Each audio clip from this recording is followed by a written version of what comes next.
What's going on, everybody? We got to talk about some crazy stuff happening in the world right now. South Korea, they just went and declared martial law. It's real life, and it shows how quickly things can change. This isn't about fear-mongering. This is about being prepared. This is about understanding what's going on and knowing what options you have if things go sideways. We're talking about freedom, individual liberty, the stuff that really matters.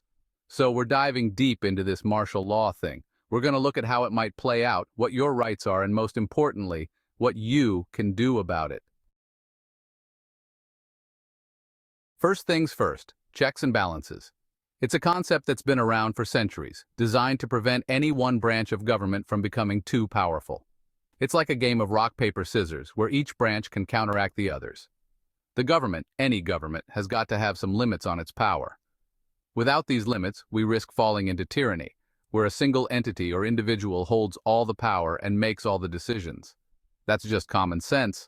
We all want to live in a society where power is balanced and no one can just do whatever they want without consequences. In the United States, we've got the Constitution, the Bill of Rights, all that good stuff that's supposed to keep the government in check. These documents lay the foundation for our freedoms and rights, ensuring that the government serves the people, not the other way around. But what happens when those safeguards fail?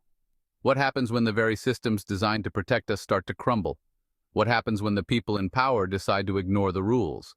When they start bending the laws to suit their own needs, disregarding the principles of justice and fairness? That's when things get really dicey. The balance of power shifts, and suddenly, we're in a situation where the rules no longer apply. Now, look at South Korea. They've got their own system of checks and balances. Their history is a testament to the importance of vigilance and the constant struggle to maintain democratic principles. Their National Assembly, it's like their version of Congress, right? It's a place where laws are debated and decisions are made, ideally with the best interests of the people in mind.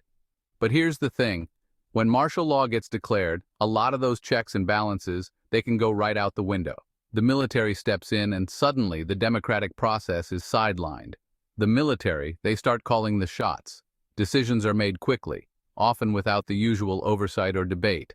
It's a situation that can lead to abuses of power if not carefully monitored. I'm not saying that's what's going to happen here, but it's something to think about.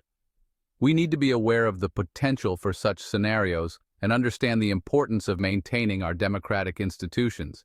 We got to be aware of the potential for abuse, for power grabs, for the government to overreach. History has shown us time and again that power, if unchecked, can corrupt even the most well-intentioned leaders. We got to be vigilant, man. Vigilance is the price of liberty. It's about staying informed, questioning decisions, and holding those in power accountable. We got to hold our elected officials accountable.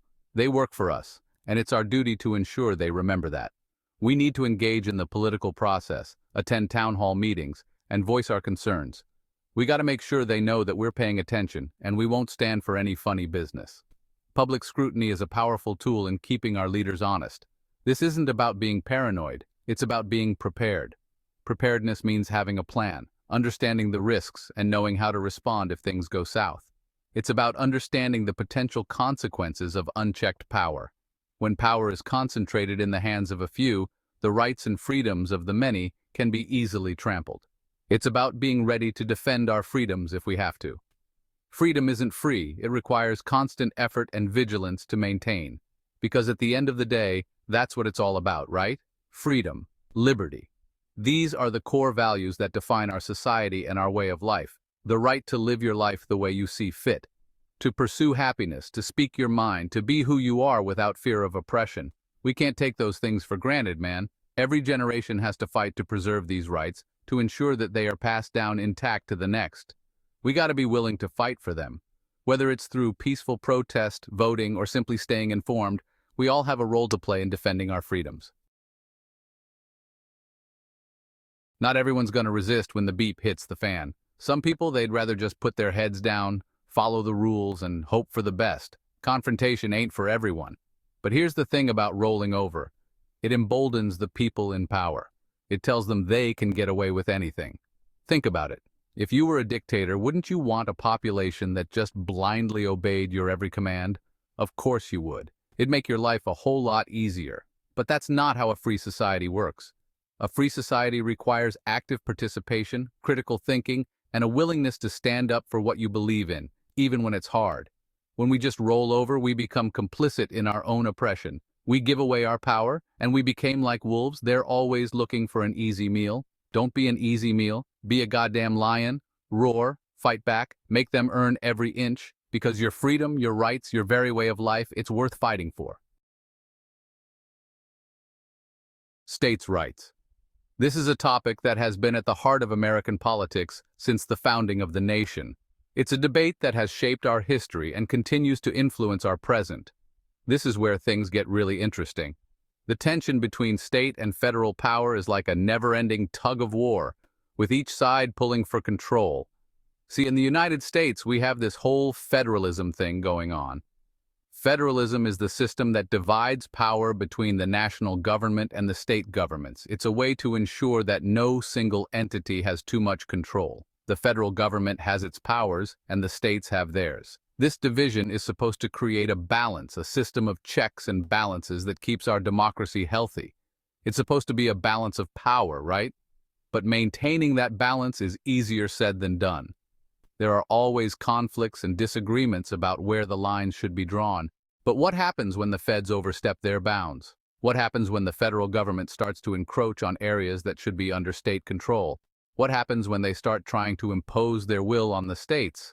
This is where the real battle begins. States have to decide whether to comply or to push back. That's when you need strong state governments that are willing to stand up for their rights and the rights of their citizens. It's about having leaders who are not afraid to challenge federal authority when necessary. We've seen this throughout history, man. From the civil rights movement to the fight for marriage equality, states have often been the battlegrounds for major social changes. States have resisted federal mandates on everything from gun control to immigration. And you know what? Sometimes they win. These victories are crucial for maintaining the balance of power. They push back against the federal government and they protect their own autonomy. This resistance is a fundamental part of our political system, and a big part of that is having strong local law enforcement. Local law enforcement agencies are often the first line of defense against federal overreach. Sheriffs, they're elected by the people, and they answer to the people. This direct accountability to the community is what makes them so important. They're not beholden to some federal agency hundreds of miles away. They are part of the local fabric, and their primary duty is to their community.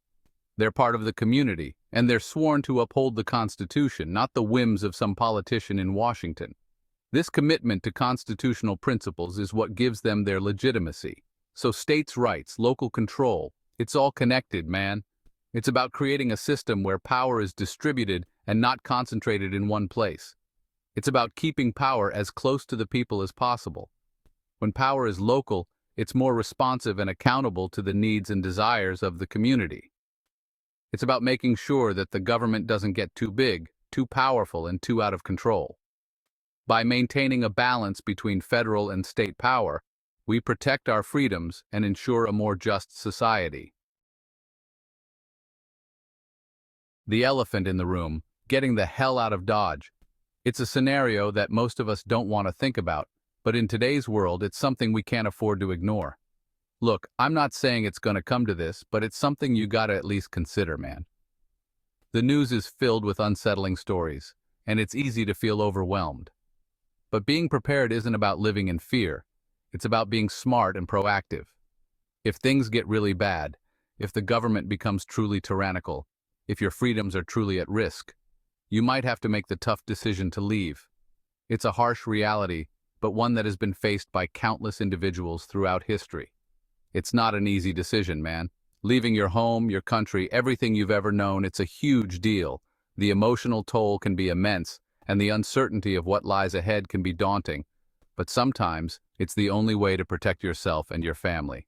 When the stakes are high and the risks are too great, you have to prioritize safety and survival above all else. We've seen it happen throughout history, man. People fleeing Nazi Germany, fleeing Soviet Russia, fleeing communist Cuba. These were not easy decisions, but they were necessary for survival.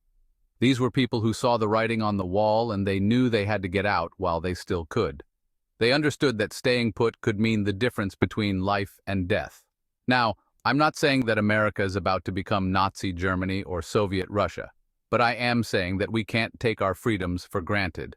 The liberties we enjoy today were hard-won and can be fragile, but I'm saying that we can't take our freedoms for granted. We have to be vigilant and proactive in protecting them. Complacency can be dangerous, and we must always be aware of the potential threats to our way of life. We have to be prepared for any eventuality. This means having a plan in place, knowing what steps to take if the situation deteriorates, and being ready to act swiftly and decisively. And that includes having an exit strategy if we need one. It's about being prepared for the worst while hoping for the best. It's about ensuring that you and your loved ones have options. So what does that look like? It means thinking ahead, considering different scenarios, and having a clear plan of action. It means being ready to move quickly if the need arises. It depends on your individual circumstances. Everyone's situation is different, and what works for one person might not work for another. It's about finding the best solution for you and your family. Maybe it means having a bug-out bag packed and ready to go. This bag should contain essential items like food, water, medical supplies, and important documents. It's about being ready to leave at a moment's notice.